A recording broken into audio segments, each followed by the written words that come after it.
السلام علیکم دوستو، میرا نام ہے اسامہ رشید اور آپ لوگ دیکھ رہے ہیں یوٹیوب چینل انفوٹیک ہب۔ جب بھی موت کا تذکرہ ہوتا ہے اکثر لوگوں کے دل میں ایک خاص قسم کا ڈر پیدا ہو جاتا ہے۔ انسان ہمیشہ سے یہ جاننے کی کوشش کرتا رہتا ہے کہ موت کے بعد اصل میں کیا ہوتا ہے، آخر اس دنیا کے بعد کا سفر کیسا ہوگا، اس سفر کے مختلف مراحل کیسے ہوں گے۔ اسلام کے مطابق ایک انتہائی اہم مرحلہ جو انسان کو موت کے بعد سامنا کرنا پڑتا ہے اسے عالم برزخ کہتے ہیں۔ آج کی اس ویڈیو میں ہم قرآن اور حدیث کی روشنی میں ڈیٹیل سے بات کریں گے کہ موت کے بعد کا سفر کیسا شروع ہوتا ہے، روح کے ساتھ کیا ہوتا ہے اور عالم برزخ میں روح کس منزل سے گزرتی ہیں۔ جب ایک شخص اس دنیا کو خیر آباد کہہ کر چلا جاتا ہے تو اس کو موت کہتے ہیں۔ قرآن میں اللہ تعالیٰ نے فرمایا، ہر نفس کو موت کا مزہ چکھنا ہے۔ موت کا واقعہ اللہ کے حکم سے ملک الموت انجام دیتے ہیں، جنہیں حضرت اسرائیل علیہ السلام بھی کہا جاتا ہے، جو روحوں کو نکالتے ہیں۔ جب ایک شخص کی روح جسم سے نکال لی جاتی ہے تو یہ سفر کا اگلا مرحلہ شروع ہوتا ہے جو عالم برزخ کہلاتا ہے۔ برزخ کا لفظ عربی زبان سے لیا گیا ہے جس کا مطلب ہے پردہ یا رکاوٹ۔ اس کا مطلب یہ ہے کہ یہ ایک ایسی حالت کا نام ہے جو دو الگ عالموں کو جدا کرتا ہے، یعنی دنیا اور آخرت۔ عالم برزخ کا سفر ہر شخص کے لیے مختلف ہوتا ہے اور یہ اس بات پر مبنی ہوتا ہے کہ اس شخص کے اعمال زندگی میں کیسے رہے تھے۔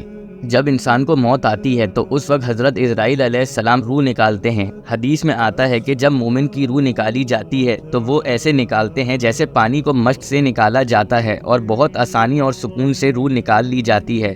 روح کو فرشتے ایک کفن میں لپیٹ کر لے جاتے ہیں جو جنت کی ہوتی ہے اور اس کفن میں سے ایک میٹھی خوشبو آ رہی ہوتی ہے۔ پھر وہ روح آسمان کی طرف لے کر جائی جاتی ہے اور ہر آسمان کے فرشتے اس روح کا استقبال کرتے ہیں۔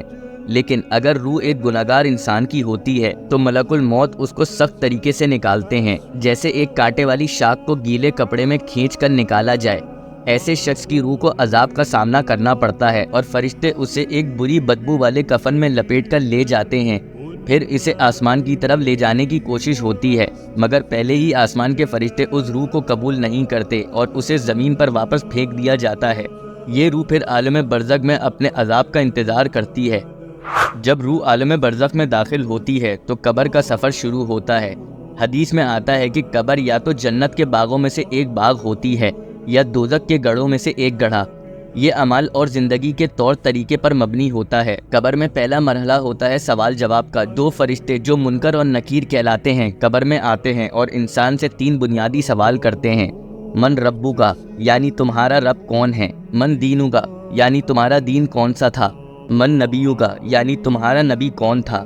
اور جو ان سوالوں کا جواب دے دیتا ہے فرشتے ان کو مبارکباد دیتے ہیں اور اس شخص کی قبر کشادہ اور روشن ہو جاتی ہے۔ اور جس شخص کو اس کے جواب نہیں آتے تو فرشتے اس شخص کو ایک گرز مارتے ہیں جس سے وہ شخص 70 گز زمین میں دھس جاتا ہے اور پھر اس شخص کی قبر تنگ ہو جاتی ہے اور پھر اس پر عذاب ہونا شروع ہو جاتا ہے۔ قرآن اور حدیث کے مطابق روح نے آخرت کے لیے اپنا سفر شروع کر دیا ہوتا ہے، مگر اس کا پورا حشر قیامت کے دن ہی ہوگا، یعنی یہ ایک انتظار کا مرحلہ ہے، لیکن یہ انتظار ہر شخص کے لیے مختلف ہوتا ہے۔